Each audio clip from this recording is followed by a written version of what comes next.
everyone, this is Divyangna and welcome to Rank Setu. So guys, कैसे हैं आप सभी? I hope you all are doing great and staying focused on your study. तो चलिए भाई जल्दी से आप सभी भी लाइव आ जाइए, ठीक है? मैं यहाँ पे लाइव आ चुकी हूँ और आपका सेशन स्टार्ट हो चुका है। तो मैं आप सभी को 1 मिनट का टाइम देती हूँ, जल्दी से आप सभी लाइव सेशन को ज्वाइन कर लीजिए, अपने फ्रेंड्स में, है ना, बंधुओं में सेंड कर दीजिए चैनल को। ओके, हेलो एवरीवन, हाय फाइनेंशियल जी, हेलो देव जी। उसके बाद हम सेशन को स्टार्ट करते हैं। बहुत ही इंपॉर्टेंट सेशन है भाई, बहुत ज्यादा इंपॉर्टेंट सेशन है आपका। यहाँ पे आपको सारे डाउट्स आज क्लियर हो जाएंगे, किस किस एग्जाम के लिए हम पढ़ेंगे, कैसे कैसे हम पढ़ेंगे। पहले आप ये बता दीजिए कि क्या मैं विजिबल हूँ, क्या मैं ऑडिबल हूँ, यस और नो। उसके बाद हम अपने सेशन को स्टार्ट करते हैं। हेलो,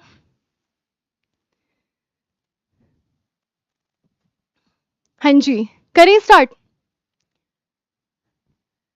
चलिए ठीक है, चलो आगे बढ़ते हैं। अब आप धीरे धीरे करके जुड़ते रहना, ठीक है जी। सबसे पहले देखो, आपने देख लिया होगा कि भाई साइंस फाउंडेशन बैच फ्री है और बिगिनर्स तैयार हो जाओ। तो यहां से हमें एक बात समझ में आ रही है कि यहाँ पे हम आपके लिए लेकर आ रहे हैं साइंस का free of cost foundation batch, जिसमें मैं आपको पूरी फिजिक्स कराऊंगी, पूरी केमिस्ट्री कराऊंगी, पूरी बायोलॉजी कराऊंगी, और वो भी बिल्कुल बेसिक से, ठीक है। पहले थ्योरी कराऊंगी हर एक चैप्टर की, उसके बाद उसके मैं आपको प्रीवियस ईयर क्वेश्चन पेपर कराऊंगी। क्लियर हुआ? ठीक है, समझ में आई यहाँ तक बात? आगे बढ़े, चलो अब पहले समझते हैं कि भाई जो साइंस है, ठीक है, देखो यहाँ पे जल्दी से आप आराम आराम से चलेंगे, ज्यादा जल्दीबाजी नहीं है, ध्यान से देखना। साइंस फाउंडेशन क्लासेस किस किस एग्जाम्स के लिए यूजफुल है, तो ये आप सभी को बहुत अच्छे से पता होगा कि भाई जो साइंस का, देखो साइंस हर एक एग्जाम में आती है। अब उसके फॉर्म अलग हैं, जैसे कहीं पे लिखा होता है जीके जीएस, राइट, फिर उसके अंदर आपकी जीएस में आपकी साइंस आ जाती है, कहीं किसी किसी एग्जाम्स में अलग से साइंस का एक सेक्शन होता है। तो इस तरीके से आपका साइंस रहता है, बट साइंस आती ही आती है, ठीक है, चाहे 20 नंबर की आए, चाहे 25 की आए, चाहे 5 की आए, चाहे कितने की भी आए। ये देखो, जैसे आप आरआरबी ग्रुप डी का एग्जाम देते हो, ठीक है, रेलवे में सबसे ज्यादा आपकी साइंस आती है। तो यहां से आपका डाउट क्लियर होगा कि ये जो क्लासेस आप शुरू करने में जा रही हूं, ये किस किस के लिए यूजफुल रहेंगी। तो पहला है आरआरबी ग्रुप डी के लिए भाई, है ना, एनटीपीसी में आपकी साइंस आती है, एएलपी में आती है, इसी तरीके से टेक्नीशियन के अंदर आती है। अब हम जितने भी रेलवे के एग्जाम्स हैं, ये सभी के लिए यूजफुल है। इसी के साथ एसएससी में देखो सीजीएल वाले स्टूडेंट्स यहाँ पे रहेंगे, सीएचएसएल में है ना, एमटीएस हो गया, जीडी हो गया, या सिलेक्शन पोस्ट पर हो आप, या फिर आप किसी भी स्टेट पुलिस की तैयारी करते हैं। फॉर एग्जाम्पल दिल्ली पुलिस की आप तैयारी कर रहे हो, फॉर एग्जाम्पल यूपी पुलिस है, स्टेट पुलिस है। इसके अलावा स्टेट पीसीएस का जब आप एग्जाम देते हो, चाहे आप बीपीएससी देते हैं, चाहे आप यूपी पीसीएस देते हैं, चाहे झारखंड पीसीएस देते हैं, चाहे छत्तीसगढ़ देते हैं, चाहे राजस्थान देते हैं, कोई भी देते हैं, उसमें भी साइंस आती है। इसी के साथ जो आपके डिफेंस एग्जाम्स होते हैं, जैसे है ना एफकेट का पेपर होता है, इसी के साथ आपका सीडीएस है, अग्निवीर जैसी परीक्षाएं हैं, जहां पे भर भर के साइंस आपकी पूछी जाती है। All clear? समझ में आया? अगर आया तो एक बार थम्स अप कर दीजिए, फिर मैं आगे बढ़ती हूँ। क्लियर हुआ गाइस? चलो अब देखो भाई कैसे पढ़ेंगे। बिल्कुल स्ट्रॉन्ग कॉन्सेप्ट्स रहेंगे, इजी तरीके से एक्सप्लेनेशन करूंगी, और एग्जाम फोकस्ड हम लोग यहाँ पे प्रिपरेशन करेंगे, ठीक है जी। आगे बढ़ो। अब सबसे पहले समझते हैं कि साइंस का जो वेटेज रहता है, ठीक है, अगर मैं यहाँ पे बात करती हूँ किसके लिए, ये है आपके आरआरबी का जो एग्जाम है, जो आपका रेलवे वाला जो पेपर है, इसके लिए है। अब देखो ग्रुप डी में नंबर ऑफ, अगर मैं लास्ट एनालिसिस देखती हूँ तो देखो यहाँ पे 25 क्वेश्चन आपके हैं। इसी तरीके से टेक्नीशियन ग्रेड 1 में 35 क्वेश्चन आते हैं। आप खुद देखो कितना ज्यादा वेटेज है साइंस का, खुद देख सकते हैं आप। ग्रेड 3 में देखो 40 क्वेश्चन आ रहे हैं जी, है ना। अब ये देखो एएलपी में सीबीटी 1 से सीबीटी 2, दो ऐसे होते हैं ना, इसमें 20 आ रहे हैं, इसमें देखो 40 आ रहे हैं। ऐसे ही जेई में देखो 30 क्वेश्चंस आ रहे हैं, है ना, इसके अंदर 15 आ रहे हैं जेई के सीबीटी 2 में। एंड एनटीपीसी जो ग्रेजुएट लेवल का है, यहाँ पे जीए का ऐसे लिखा होता है, उसमें अलग से साइंस नहीं होता, उसमें लिखा होता है जीए। फिर उस जीए के अंदर आपके कितने 12 से 15 क्वेश्चन साइंस के आते हैं। इसी तरीके से एसएससी सीजीएल है ना, यहाँ पे 7 से 10 क्वेश्चंस आते हैं। एसएससी सीएचएसएल टीयर 1 में 5 से 6 क्वेश्चन। कई बार ये आंकड़े थोड़े बहुत ऊपर नीचे भी हो जाते हैं, +- 1 होता चलता रहता है। क्लियर? इसी के साथ एसएससी जीडी में भी देखो 4 से 5 क्वेश्चन आ जाते हैं, स्टेनोग्राफर में 7 से 8 क्वेश्चन साइंस के आते हैं, एंड यूपीपीसीएस का अगर आप एग्जाम देते हो तो यहाँ पे भी 15 से 12 क्वेश्चन आपके आते हैं। तो कितना अच्छा खासा वेटेज आपका साइंस का रहता है। क्लियर हुआ यहाँ तक? समझ आई बात? कोई दिक्कत, कोई परेशानी? एक बार आप कमेंट सेक्शन में बता देना, ठीक है? उसके बाद आगे बढ़ते हैं। चलो भाई, अब आगे बढ़े तो हमें आया साइंस का syllabus in details, what topics we covered. अब सबसे मुख्य भाग है, अपनी एक कॉपी लेके बैठ जाओ, ठीक है? कॉपी मत लो तो ये स्क्रीनशॉट ले लेना। ये मैं इसलिए बोल रही हूं, जब हम तैयारी करेंगे तो आपके पास एक रिकॉर्ड होना चाहिए कि हम कैसे कैसे पढ़ रहे हैं। उस रिकॉर्ड के अकॉर्डिंग हम लोग पढ़ेंगे कि भाई जैसे मैंने पहला चैप्टर पढ़ाया, मैंने यहाँ तो करा दिया, आपको अपनी नोटबुक में टिक करना है कि हाँ जी मेरा ये चैप्टर डन है, हाँ जी मेरे इसके क्वेश्चंस डन है, ठीक है? तो अब पहले आप सारा जो सिलेबस है उसको एक बार हम रीड आउट करते हैं, क्या क्या पूछा जाता है। अगर मैं केमिस्ट्री की बात करती हूँ, ध्यान से देखेंगे गाइस, केमिस्ट्री की अगर हम यहाँ पे बात करते हैं तो देखो केमिस्ट्री के फाउंडेशन सिलेबस में स्ट्रक्चर ऑफ एटम वाला चैप्टर आता है ना, परमाणु की संरचना, एटम्स एंड मॉलिक्यूल्स, परमाणु एवं अणु आता है, यहां से हर बार क्वेश्चंस आते हैं। मैटर्स एंड इट्स स्टेट्स क्या होती हैं, है ना, जैसे आपका सॉलिड है, लिक्विड है, गैस है, ऐसे आते हैं। फिजिकल और केमिकल चेंजेस से क्वेश्चंस आते हैं। केमिकल रिएक्शंस एंड इक्वेशंस, यहां से हर बार एक नया क्वेश्चन आता ही है। केमिकल प्रॉपर्टीज, रासायनिक गुण, एसिड बेसिस एंड सॉल्ट्स, अम्ल क्षार एवं लवण, मेटल्स नॉन मेटल्स और एलॉयज, है ना, धातु अधातु और मिश्र धातुएं, periodic table and periodic classification, chemical bonding, oxidation and reduction और carbon and its compounds. Clear हुआ? क्लियर हुआ तो थम्स अप कर दो, ठीक है? अगर समझ में आ रहा है तो एक बार बता दीजिए, फिर मैं आगे बढ़ती हूँ, ठीक है? अब देखो, सिलेबस आपको पता होना चाहिए। जब आप किसी भी एग्जाम में जाते हो, कुछ स्टूडेंट्स को सिलेबस ही नहीं पता होता कि जी आ क्या रहा है, बस चल दिए एग्जाम में। तो सिलेबस ना कंठस्थ होना चाहिए कि हाँ ये टॉपिक मेरे केमिस्ट्री का है। अब जो क्वेश्चन आते हैं वो मिक्स आते हैं, ऐसे नहीं आते कि पहले केमिस्ट्री का आएगा, फिर फिजिक्स आएगा, उसमें फिर बायोलॉजी आएगा, सब मिक्स होगा। तो इस तरीके से आपको पहली बात तो डिफरेंशिएट करना आना चाहिए कि ये केमिस्ट्री का टॉपिक है, ये फिजिक्स का है, ये बायो का है। अब इसी तरीके से फ्यूल्स एंड कंबशन, केमिस्ट्री में ही मैं आपको बता रही हूँ। Ideal gas and law, gases से आता है, सोल्यूशन से आते हैं, मेटलर्जी से आते हैं। देखो इंग्लिश में भी है और हिंदी में भी है, तो इसलिए प्लीज कंफ्यूज मत होना, ठीक है? मैं दोनों में ही आपको बता के चल रही हूँ, ठीक? Chemistry in everyday life, common chemicals and common names, है ना, एंड यहाँ पे जो डिस्कवरीज होती हैं, और ये लास्ट में जो टॉपिक्स बच जाते हैं वो आपकी मिसलेनियस केमिस्ट्री के अंदर आ जाता है पार्ट। यहाँ तक क्लियर हुआ? यहाँ तक क्लियर हुआ? सिविल इंजीनियर जी, हाँ जी, क्या पूछ रहे हैं आप? Ma'am which book will be best for general science for railway? अभी मैं आपको बताऊंगी, बिल्कुल बताऊंगी कौन सी बुक बेस्ट है, कौन सी नहीं है, ठीक है? ये जो आप पढ़ रहे हो ना, यहां से सारा पढ़ रहोगे तो बुक की तो कोई नीड वैसे भी नहीं पड़ेगी आपको, बट स्टिल अगर आपको पढ़ना है तो देखो एनसीईआरटी से बेस्ट कुछ नहीं होता, बेस बनता है एनसीईआरटी पूरा। क्लियर हुआ? उसके बाद आप लुसेंट से पढ़ लो निकाल के जो भी बचता है, एंड देन पीवाईक्यू करो, इससे ज्यादा ऊपर नहीं जाना है। आगे आ जाओ, बायोलॉजी फाउंडेशन। अब यहाँ पे बायो का देखते हैं तो scientific names, classification of organisms, cell basic unit of life, plant tissue, animal tissue, nutrition in plants, nutrition in animals, photosynthesis, respiration, digestive system, ये सारा आपका बायोलॉजी का है। एक एक सिलेबस देखते चलो, स्क्रीनशॉट ले लो और उसके बाद अपनी नोटबुक में लिख लो अच्छे से कि भाई ये टॉपिक्स मुझे पढ़ने हैं, ठीक है? इसके बाद एक्सक्रीटरी सिस्टम, और हाँ हिंदी इंग्लिश फिर बोल रही हूं, कंफ्यूज मत होना, दोनों ही बायलिंगुअल रहेगा। नर्वस सिस्टम और सेंस ऑर्गन्स, एंडोक्रीन और एक्सोक्रीन ग्लैंड्स, है ना, हार्मोन्स जो होते हैं, स्केलेटल एंड मस्कुलर सिस्टम से क्वेश्चन आता है, reproduction in plants and animals, genetics, heredity and evolution, plant hormones and plant diseases and human diseases and deficiency diseases, enzymes and hormones, micro organism से आता है, ecology, environment.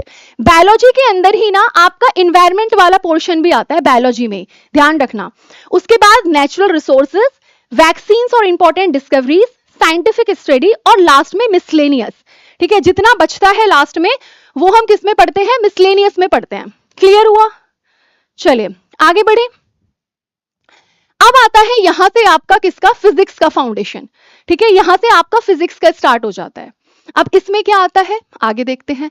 Units and measurements, इकाइयां एवं मापन, motion and laws of motion, गति और गति के नियम, फोर्स एंड प्रेशर, बल और दाब, work energy and power, gravitation, heat and thermodynamics, light and optics, sound and waves, electric currents and it's effects, magnetism and magnetic effects of electric current, fluid mechanism, ठीक है। और इसके नीचे एक और है, वो आपको पीडीएफ में भी पता चल जाएगा। इसके बाद sources of energy, scientific instruments, important discoveries and inventions, miscellaneous physics. जो टॉपिक्स बचेंगे वो हम मिसलेनियस में कर लेंगे। तो यहां तक ये आपका सारा सिलेबस रहता है किसका, फिजिक्स का। क्लियर हुआ, सिलेबस समझ में आ गया, कौन कौन से टॉपिक्स पढ़ने हैं। अब ये जितने भी टॉपिक्स हैं हर एक एग्जाम्स के लिए हैं, पहले मैं आपको ये बता दूं, ठीक है। अब यहाँ पे देखना, अगर मैं यहाँ पे बात करती हूँ सपोज नंबर ऑफ क्वेश्चंस किस हिसाब से रहे हैं, ठीक है। तो देखो फिजिक्स में ना यूनिट और डायमेंशन से, ये रेलवे का है आपका, आप इसको देखो ध्यान से, ठीक है। एक बार इसको देख लीजिए, ये रेलवे की हम बात कर रही हूँ इस टाइम पे। रेलवे में यहाँ पे यूनिट और डायमेंशन से लगभग 13 क्वेश्चंस आते ही आते हैं, बहुत इंपॉर्टेंट चैप्टर है ये। 4 से 4 वेव्स, लास्ट का ये लास्ट ईयर के एनालिसिस पे बता रही हूँ। इलेक्ट्रिक करंट, मैग्नेटिक इफेक्ट से 6 हो गए, लाइट से 4 हो गए, डिस्कवरीज, इन्वेंशंस एंड वर्क से हो गया, और मिसलेनियस फिर ऐसे। सिमिलरली केमिस्ट्री से देखो, प्रॉपर्टीज ऑफ मैटर से 7 क्वेश्चंस आपके हैं, क्लासिफिकेशन ऑफ एलिमेंट से 22 क्वेश्चन, यानी कितना इंपॉर्टेंट ये चैप्टर है आप समझ सकते हो। इसके बाद मेटल्स नॉन मेटल से 4, केमिकल रिएक्शन इक्वेशन से 10, है ना, सोचो कितने क्वेश्चंस आ रहे हैं। ऐसी एसिड बेस से देखो 15 आ रहे हैं यहाँ पे, और मिसलेनियस में फिर 9 आ गए। कवर हुआ, क्लियर हुआ, यस और नो, बताते चलो। अब ये वाला जो है ना, ये आपका एसएससी के लिए है। जब आप एसएससी का थोड़ा सा एनालिसिस देख लेते हैं किस हिसाब से रहा है आपका, ठीक है। तो देखो यहाँ पे चैप्टर नेम, साइंटिफिक नेम से आपके 9 क्वेश्चन लगभग, ऐसे न्यूट्रिशन इन एनिमल से देखो 29 क्वेश्चन, प्लांट से भी 25 अब तक रहे हैं, डेफिशिएंसी डिसीज 67, सबसे ज्यादा इंपॉर्टेंट चैप्टर है। डिसीज से हर बार आपका क्वेश्चन आता ही आता है। इसके बाद रिप्रोडक्शन इन एनिमल्स से देखो 10 हो गए, प्लांट से 11, ये देखो सेल सबसे इंपॉर्टेंट, 108 क्वेश्चन अभी तक आ चुके हैं। क्लियर, सेंसरी ऑर्गन 7, इसी तरीके से ये सारे हैं। यहाँ पे देखो 63 कहां से आए हैं, एनिमल किंगडम से, 63 क्वेश्चंस आपके रहे हैं। इसी के साथ ये देखो 51 क्वेश्चंस आपके मिसलेनियस से आए। सिमिलरली यहाँ पे देखो फिजिक्स का है 22 क्वेश्चन, लाइट और ऑप्टिक्स से इंपॉर्टेंट चैप्टर है। यहाँ पे देखो इलेक्ट्रिक करंट और इफेक्ट्स 42 क्वेश्चंस रहे हैं एसएससी में, फोर्स और प्रेशर से 32, ऐसे ही ये देखो 38, 30। तो एक बार आप इसको देख लेना, ठीक है, कि कितने कितने क्वेश्चंस रहे हैं। क्लियर हो गया, हाँ जी, यहां तक क्लियर है। तो आगे बढ़ूं, एक बार यस और नो आप लोग बताएंगे, उसके बाद आगे बढ़ेंगे। चलिए आगे बढ़े। अब आगे आता है केमिस्ट्री का। अब इसी तरीके से केमिस्ट्री में देखो स्ट्रक्चर ऑफ एटम से लगभग 25 क्वेश्चन अभी तक एसएससी में पूछे गए हैं। मेटल्स नॉन मेटल एलॉय से 29, एसिड बेस और सॉल्ट से 30 क्वेश्चंस, है ना, मेटलर्जी से 10, ऑर्गेनिक केमिस्ट्री से देखो 65 क्वेश्चन आए अभी तक आपके। ऐसे पीरियोडिक टेबल से भी आपके 63 क्वेश्चंस रहे हैं। अब इस तरीके से आप देख सकते हो कितना कितने क्वेश्चन किस किस चैप्टर से आपके पूछे जा रहे हैं। क्लियर हुआ, आगे बढ़े। समझ आया नहीं आया है जल्दी से बता देंगे। चलिए आगे बढ़ते हैं। अब बात आती है कैसे करेंगे, ये इंपॉर्टेंट है, ठीक है। पढ़ तो रहे हैं जी, कर रहे हैं, ठीक है मैम, लेकिन अब करेंगे कैसे, ये इंपॉर्टेंट पार्ट है इसमें। तो देखो कैसे करेंगे समझते हैं। मैंने आपको बताया कि ये जो मैं आपको यहाँ पे पूरा साइंस कराने जाऊंगी, ये साइंस आपका हर एक एग्जाम के लिए इंपॉर्टेंट है, चाहे आप कोई भी एग्जाम दे रहे हो XYZ, चाहे आप रेलवे का पेपर देते हो, ठीक है, चाहे आप कोई भी एग्जाम देते हो। तो हम कैसे करेंगे, सबसे पहले हमने लिया चैप्टर 1। सपोज करो मैंने आपको फिजिक्स का पहला चैप्टर पढ़ाया, यूनिट्स एंड मेजरमेंट्स, ठीक है। अब ये जो चैप्टर रहेगा, पहली बात तो ये रहेगा आपका बाइलिंगुअल, इसलिए दिक्कत नहीं होनी चाहिए। बाइलिंगुअल तरीके से पढ़ेंगे, यानी इंग्लिश हिंदी दोनों आपका रहेगा। जो नोट्स होंगे वो दोनों तरीके से हम उसमें पढ़ेंगे, इंग्लिश भी होगा और हिंदी भी रहेगा। इसके बाद भी क्या होगा, जब हमने ये चैप्टर कवर कर लिया, पूरा फाउंडेशन है ये, ठीक है, फाउंडेशन है। इस फाउंडेशन में इस चैप्टर की पूरी थ्योरी आपको कराई जाएगी, साथ के साथ प्रीवियस ईयर क्वेश्चन पेपर कराए जाएंगे। जो क्वेश्चंस होंगे वो मिक्स होंगे, हर एक एग्जाम से इंक्लूड करके, ताकि आपकी ज्यादा से ज्यादा प्रैक्टिस हो। जितना आप लोग प्रैक्टिस करोगे उतना ये बेस्ट रहेगा, ठीक है। और उसके बाद हम क्या करेंगे, फिर एक और अलग से सेशन लेके उसमें सिर्फ और सिर्फ एमसीक्यू प्रैक्टिस ही चलेगी, ठीक है। जितने भी क्वेश्चन जिस भी एग्जाम्स में आ चुके हैं यूनिट्स और मेजरमेंट्स वाले चैप्टर के, ठीक है, यानी मात्रक और मापन के, वो सब उसके बाद हम एमसीक्यू वाले उसमें इंक्लूड कर देंगे। तो ऐसे करके आपका एक एक चैप्टर कंप्लीट होता चला जाएगा। सिमिलरली केमिस्ट्री और ऐसे ही आपका बायोलॉजी। All clear? अच्छा, इसके बाद क्या होगा, यहां तक आपको समझ में आ गया। इसके बाद जी प्लेलिस्ट आपको मिल जाएगी। प्लेलिस्ट होगी, प्लेलिस्ट ऐसे बनेगी, फिजिक्स की अलग प्लेलिस्ट बना दूंगी, बायोलॉजी की अलग बना दूंगी और केमिस्ट्री की अलग बना दूंगी, ताकि आपको कोई भी दिक्कत परेशानी ना हो, ठीक है। All clear? तो इस तरीके से हम यहाँ पे अपने चैप्टर्स को, इस पूरे साइंस के फाउंडेशन को कवर करेंगे, यानी बिल्कुल जीरो से चलेंगे और बिल्कुल एडवांस तक जाएंगे। ऐसा पढ़ेंगे कि जिसको कुछ भी नहीं आता साइंस में, ठीक है, वो भी यहाँ पे सब कुछ करके जाए। जिसको एस भी नहीं आता साइंस का, उसको पूरी साइंस आ जाएगी, ठीक है। क्योंकि कुछ स्टूडेंट्स का बैकग्राउंड नहीं होता साइंस का, कुछ का होता है। तो मैं समझती हूँ कि दिक्कत होती है जब बैकग्राउंड हमारा साइंस वाला नहीं होता है। नहीं समझ में आता कि एसआई यूनिट्स क्या होती है, नहीं समझ में आता कि यूनिट्स क्या होती हैं, फिजिकल क्वांटिटीज क्या होती है, मोशन क्या है, लॉ ऑफ मोशन कितने हैं, न्यूटन्स लॉ क्या है ना, थर्मोडायनेमिक्स क्या है, नहीं समझ में आता है। तो इसमें आपकी दिक्कत, आपकी गलती नहीं है। I can understand very easily. तो इस तरीके से आपकी क्लासेस रहेंगी। अब ये जो क्लासेस हैं कब से स्टार्ट हो रही है, पहले ये समझ लो। अब कोई ये मत पूछना कि किस एग्जाम के लिए है, मैम रेलवे के लिए है, एसएससी के लिए है, डिफेंस के लिए, मैंने पहले ही बता दिया सबके लिए है साइंस, जहां जहां साइंस आती है, ठीक है जी, क्लियर। कल, यानी कि कल से आपकी क्या डेट है, कल से आपकी क्लासेस शुरू हो जाएंगी। आज 15 जुलाई होगी ना, 16 जुलाई से, ठीक है। मैं आपको बता दूं 16 जुलाई 26, ठीक है, 2026 से आपकी क्लासेस स्टार्ट हैं। अब आपको करना क्या है भाई, देखो लाइव अगर आपने बोला है, आप मुझे पहले कमेंट में बताओ कि लाइव सेशन ही लूं या फिर क्लास को रिकॉर्ड करके तब मैं डाल दूं, ठीक है, रिकॉर्डिंग पे डाल दूं। ये आप मुझे अभी कमेंट सेक्शन में बता दीजिए, फिर उसी हिसाब से मैं करूंगी, ठीक है। अगर आप बोलोगे कि मैम लाइव ही पढ़ा दीजिए तो लाइव, अदरवाइज रिकॉर्डिंग्स भी हम डाल देंगे, ठीक है। पढ़ाना तो मुझे दोनों तरीके से ही है, सब कुछ नई स्टार्टिंग है तो पढ़ाना ही है। ऐसा नहीं कि मेरे पास पहले से कुछ रिकॉर्ड करके रखा हुआ है, सब कुछ मैं करूंगी ही फर्स्ट टाइम, तो इसलिए आप लोग बताना, ठीक है गाइस। क्लासेस कल से स्टार्ट है। टाइमिंग भी मैं आपको बता देती हूँ क्लासेस का क्या रहने वाला है, ये भी आप देख लो भाई एक बार। तो जो टाइमिंग है ये आपका रहेगा 7 बजे। टाइमिंग क्या रहेगा क्लास का, 7 बजे, ठीक है। 7 PM पे आपकी क्लास रहेगी कल से।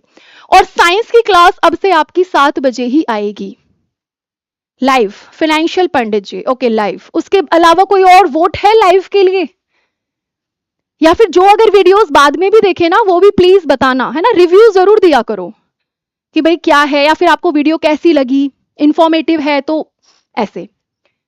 लाइव अंकित सिंह, ठीक है। और कोई अटेंडेंस जब आया करो ना गाइस क्लास में, तो एक बार अपनी अटेंडेंस लगा दिया करो, ठीक है। यस प्रेजेंट या यस लिख दिया, कुछ भी लिख दिया करो, ताकि मुझे पता चले कि हाँ ये स्टूडेंट्स हैं। हाँ जी, तो अब मैं आपको बताया टाइमिंग देखो, अब ये टाइम 6:15 वाला नहीं रहेगा, टाइमिंग आपका क्या रहेगा 7 बजे। देव जी, ओके लाइव 7 बजे आपकी क्लास रहेगी, जो कि लाइव रहेगा आपका सेशन पूरा, ठीक है। पढ़ाई का मैंने बता दिया, बायलिंगुअल तरीके से हम लोग पढ़ेंगे, यानी हिंदी भी होगा इंग्लिश भी, है ना। नोट्स की कोई दिक्कत नहीं है, सब कुछ आपको जो इंग्लिश में लिखा होगा वही आपको हिंदी में भी मिलेगा। तो ये मत सोचना कि भाई इंग्लिश के लिए या हिंदी वालों के लिए भी है, दोनों के लिए। क्लियर हुआ?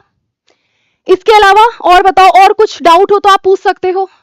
तो हम क्या करेंगे, अब जैसे मान लो मैंने आपको फिजिक्स पढ़ाया, फिजिक्स के सपोज हमने 2 चैप्टर कवर कर लिए, उसके एमसीक्यू प्रैक्टिस का एक सेशन ले लिया, ये पूरे डन हो गए, है ना, बिल्कुल निचोड़ देंगे उसको, चैप्टर को।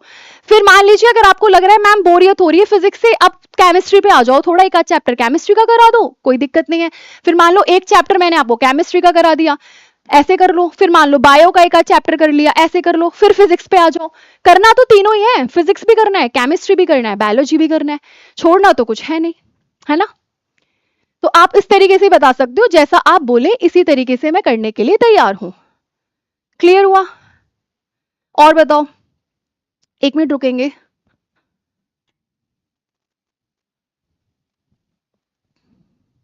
हाँ जी, ठीक है। तो ये आपका पूरा फाउंडेशन क्लासेस रहने वाली है, मैं आपको बता चुकी हूँ। अब हम पढ़ेंगे कैसे, ये एक बार और देख लीजिए, किस तरीके से नोट्स रहेंगे, किस तरीके से पढ़ाने का तरीका रहेगा। और हाँ, एक और बात इसमें सबसे इंपॉर्टेंट कि ये जो आपकी क्लासेस हैं ये फ्री ऑफ कॉस्ट हैं। मैं यहाँ पे कोई चार्ज यूट्यूब पे आपसे पे नहीं कर रही हूँ, सिर्फ आपको पढ़ना है, इतना ही बहुत है। Okay, there is a problem with chemistry ma'am, it's okay. Chemistry बहुत बहुत इजी है और बहुत आराम से हो जाएगी। और अगर मैं आपको अपना बैकग्राउंड बताऊं तो मैं खुद एमएससी फिजिक्स हूं, ठीक है। तो अब दिक्कत वाली बात नहीं आएगी साइंस में, और रटना नहीं पड़ेगा। सबसे बड़ी बात है कि हम रट के जाते हैं, अब रटना नहीं पड़ेगा, समझ के ही पढ़ेंगे बेसिक से। क्लियर हुआ फाइनेंशियल जी? अब कोई प्रॉब्लम नहीं आएगी। फ्री ऑफ कॉस्ट क्लासेस है, कोई चार्ज नहीं है। कल से क्लासेस शुरू हैं, टाइम से आना है। पूरा आपको एक शेड्यूल मिल जाएगा, कैसे कैसे क्लासेस रहेंगी। और एक और बात है, जब आप चैनल पे जाते हो ना तो आप उसमें प्लेलिस्ट देख लिया करो। मैं सारी क्लासेस को प्लेलिस्ट में ऐड कर दूंगी, तो वहां से आप जाके भी पढ़ सकते हो इजीली, ठीक है। इसके बाद अब देखो कैसे पढ़ेंगे। जैसे मान लीजिए एक चैप्टर है, मैंने आपको ये कल भी बताया था कि अगर ये चैप्टर 2 है या चैप्टर 1, कुछ भी चैप्टर्स हैं, ये पूरा प्रॉपर चैप्टर, उसके बाद उस चैप्टर से रिलेटेड ये सब कुछ नोट्स तो है ही प्रॉपर, लेकिन उसके बाद मैं आपको पहले इसको समझाऊंगी। जब मैं आपको समझा दूंगी अच्छे से, उसके बाद हम ये सब आपको और बता देंगे बढ़िया से कि भाई क्या होता है, कैसे होता है, तो आपको ये और अच्छी समझ में आ जाएगा, ठीक है। ये इस तरीके से, तो यहाँ पे आपको इंग्लिश में भी मिल रहा है और साथ के साथ हिंदी में भी मिल रहा है। अगर कोई एग्जाम्पल इंग्लिश में मैंने लिखा है तो उसको मैंने हिंदी में भी लिखा है, तो यहाँ पे कोई डरने की नीड नहीं है। क्लियर? अब यहाँ पे देखो, ऐसे ये देखो, यहाँ पे सेम इसी में इस तरीके से हम पढ़ेंगे। और जब हम पढ़ लेंगे, इस पूरा चैप्टर कवर कर लेंगे, तो लास्ट में हम इस तरीके से क्वेश्चंस करेंगे, ठीक है। प्रैक्टिस क्वेश्चन रहेंगे। जैसे ये आपका चैप्टर है, तो ये सपोज एसएससी सीजीएल में क्वेश्चन आए हुए हैं, तो इस तरीके से हम सारे प्रीवियस ईयर क्वेश्चन पेपर को उठाएंगे और वहां से हम सारे उस चैप्टर से रिलेटेड क्वेश्चंस कवर कर लेंगे। क्लियर हुआ यहां तक? चलो, अब आप बताइए, इतिहास लिखने के लिए कलम नहीं हौसलों की जरूरत होती है। सही बात है ना? तो अब मुझे पता है आप लोग भी अब इतिहास लिखने जा रहे हैं, आप सभी भी अपनी रैंक लेके आएंगे, और इसीलिए मैं आप सभी को रैंकर्स बोलती हूँ यहाँ पे, क्योंकि मुझे पता है आप सभी रैंकर्स ही हो। कभी अपने को कम नहीं समझना है कि जी हमने तो अभी तक कोई पेपर ही नहीं निकाला, हम रैंकर कैसे हो गए। अरे भाई, आप ही जैसे रैंकर होते हो और आप ही रैंकर्स हो। ऑलवेज बी पॉजिटिव, ठीक है। ओके, कितने डेज या वीक, देखो क्लासेस का क्या रहेगा, मैं आपको एक और चीज बता दूं। पहली बात तो कोशिश पूरी ये करी जाएगी क्लासेस को लेके कि रेगुलर क्लासेस रहे 7 बजे, ठीक है। एक जो रिदम बनता है ना, वो ना टूटे। हाँ, संडे को क्लास नहीं रहेगी, बस ये याद रखना। आपकी जो क्लासेस हैं गाइस, वो संडे को नहीं रहेगी। संडे ऑफ रहता है क्योंकि स्टूडियो का, सो डेट्स वाई हम संडे को सेशन नहीं ले पाएंगे, ठीक है। इसके अलावा और बताओ चैप्टर्स कैसे होंगे, ये और एक बार सुन लीजिए। मान लीजिए मैंने आपको चैप्टर पहला कराया, फिजिक्स से मैं स्टार्ट कर रही हूँ, यूनिट एंड मेजरमेंट्स, ठीक है, मात्रक एवं मापन, ठीक है। हमने पढ़ा पूरा चैप्टर। अगर वो अब डिपेंड करता है चैप्टर की लेंथ पे, अगर चैप्टर के अंदर बहुत ज्यादा थ्योरी है, बहुत बड़ा है, तो हो सकता है चैप्टर को मैं पार्ट 1 पार्ट 2 करके ले आऊं। एक दिन पार्ट 1 कर लो, आप उसको रिवाइज कर लो, अगले दिन पार्ट 2 कर लो, ठीक है। और अगर चैप्टर छोटा है तो एक ही दिन में कवर हो जाएगा। और बाकी क्लासेस 7 बजे साइंस की ही रहेंगी आपकी इस चैनल पे, 7 बजे क्लासेस। बाकी जो मैं अदर क्लासेस लूंगी, जैसे हिंदी वगैरह की हैं, या फिर अगर मान लीजिए जीएस का मैं शुरू करूंगी, ठीक है, साथ में, जहां पे मैं पॉलिटी, हिस्ट्री, इकोनॉमिक्स, ये सब भी करूंगी, तो इसके लिए हम अलग टाइमिंग रखेंगे। यानी हर एक सब्जेक्ट की अलग अलग टाइमिंग पे क्लासेस होंगी। 7 बजे सिर्फ और सिर्फ आपका क्या रहेगा, science classes. Clear? Neha, very good evening, very good evening Neha ji. और कोई डाउट हो तो पूछो, उसके बाद हम सेशन को यहीं पे एंड करते हैं, ठीक है। यहां तक समझ में आ गया? तो चलो भाई, लाइक शेयर एंड सब्सक्राइब अगर अच्छा लगा है तो। क्लियर? एंड करें सेशन को? अगर कोई डाउट है तो पूछ लीजिए। हाँ जी, पूछो पूछो पूछो नेहा जी, बिल्कुल पूछो। मैं हमेशा पता है क्लास के बाद आपको 1-2 मिनट का, मतलब 2 मिनट का या 5 मिनट का टाइम जरूर दिया करूंगी आपके डाउट्स के लिए, ठीक है। और हाँ, जो लोग वीडियो बाद में देखें, अगर कोई डाउट आता है तो जरूर कमेंट करके बताना, क्योंकि आपकी लाइव चैट जो चैट्स होती हैं वो चली जाती हैं लाइव के बाद, तो ताकि मैं आराम से जब आपके कमेंट्स देखूं तो सबका रिप्लाई कर सकूं, ठीक है गाइस। नेहा पूछिए क्वेश्चन, मैं आपका वेट कर रही हूं। तो रेलवे वाले भाई, सबसे ज्यादा रेलवे में आ रही है साइंस, तैयार हो जाओ, बहुत अच्छे से करेंगे फाउंडेशन। ठीक है, कोई पेड कोर्स की अब नीड ही नहीं पड़ेगी। There is no need to paid. और हाँ, एक और बात, अगर आप बुक पूछ रहे हो ना, एक और चीज समझ लो यहाँ पे, जब मैंने आपको क्या बोला कि भाई बुक्स की अगर हम बात कर रहे हैं, किसी किताब की जरूरत ही नहीं है, किसी भी किताब की नीड नहीं है पढ़ने की, ना एनसीईआरटी पढ़ो, ठीक है, क्योंकि सब कुछ मैं यहाँ पे इसका निचोड़ लेके आऊंगी। ना आपको कोई लुसेंट पढ़ने की नीड है, कुछ नहीं पढ़ना, कुछ नहीं पढ़ना। या इसके अलावा कोई भी स्टैंडर्ड बुक, कोई भी स्टैंडर्ड बुक आप नहीं पढ़ेंगे, सब कुछ आपको इस चैनल पे, इस फाउंडेशन में मिल जाएगा। और बताओ, और कोई दिक्कत पूछो भी डाउट, उसके बाद सेशन करते हैं क्लोज।